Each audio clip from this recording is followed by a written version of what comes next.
Hi everyone, today we're going to look at the solution to the MayJun 2016 Paper 2-1 question 3. A string encryption function is needed. The encryption uses a simple character substitution method.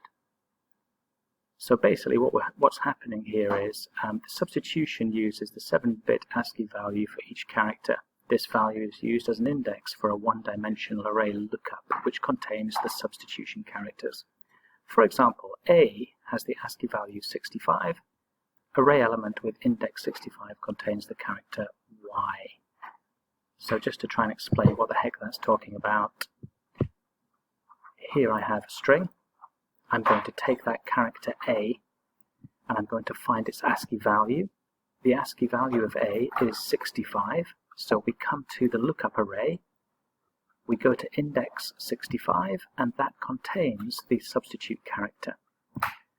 So we can assume that B has an ASCII value of 66, C has an ASCII value of 67, D has an ASCII value of 68, and E has an ASCII value of 69. So what we're going to do is we're going to process this string. We're going to get the ASCII value for each character and find the substitute characters. So we start with A and we get the ASCII value, which is 65, and we get the new character from the lookup table, which is Y, and add it to a string.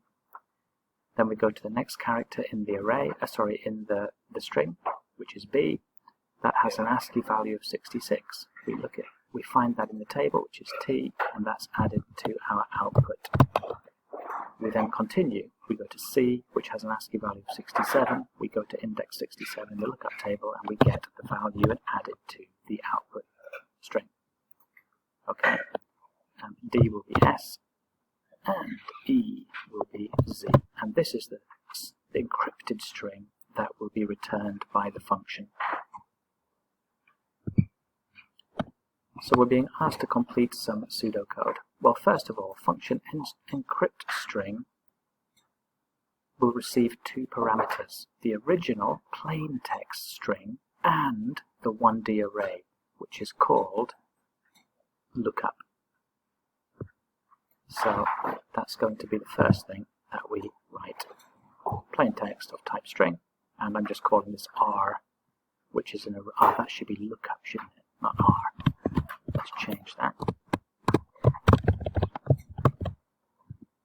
Which is an array, I'm just saying 1 to n of integer. Okay, we then need to declare some variables. There are two variables here which are of type char. And really you need to look through what's given to you and see if you can find any clues.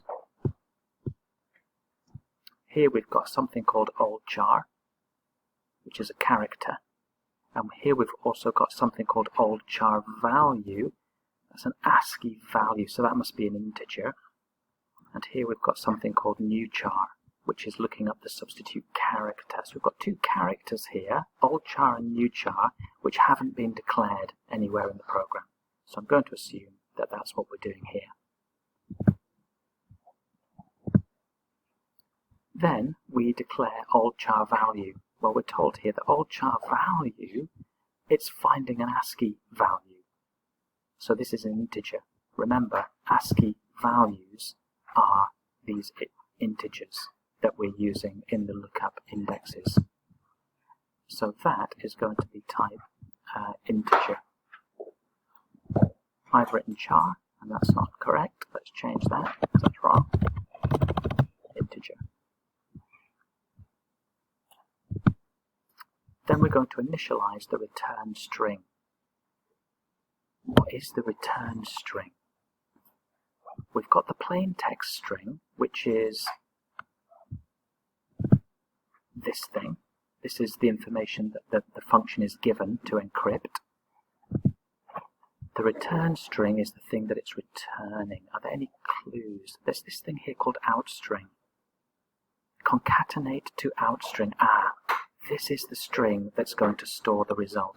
This is the thing that we need to initialize. So we need to initialize this to be an empty string, because later we're going to be concatenating information onto that. So we need to initialize that at first to be an empty string. Now we're going to loop through plain text. So remember, plain text is a string. We're going to loop through it to produce the out string. So for n is assigned 1, 2... Now if you look at the appendix on the question paper, you will find the length function. The length function returns the integer value representing the length of a string. That's what we're looking for. So we're going to loop through plain text from the first character to the last character. We're going to get the next character. So if this is our string, we want to grab this first character. And in pseudocode, I'm going to imagine that the index of this character in the string is 1. So in the appendix, there is a built-in function called the mid function. And the mid function will allow us to grab one character from any position in a string. So this is the string. At the start of the loop, n is 1.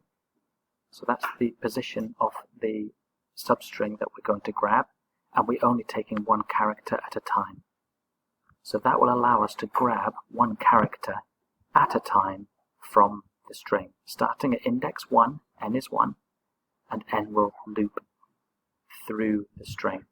Starting at 1,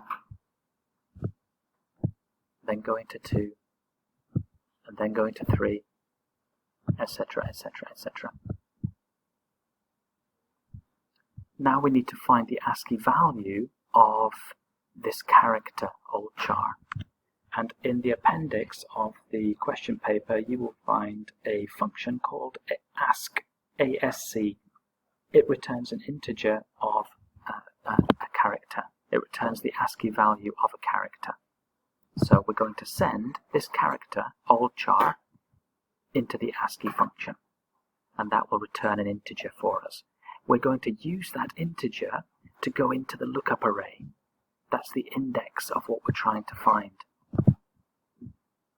So we're going to go into the lookup array and we're going to look at that index, this thing here that we just found, which was the ASCII value of the character. And we're going to concatenate this new char onto our out string to form the result. And in the appendix, you will see that the ampersand sign is used for concatenation.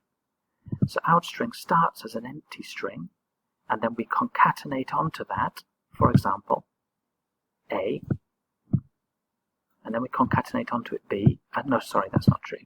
We concatenate onto it the substitute character of A. Well, A has the ASCII value of 65. The substitute character is Y. That's the thing that we're concatenating onto the out string. And then finally, when the for loop has finished its magic, we simply need to return the result. And that's a solution to question 3.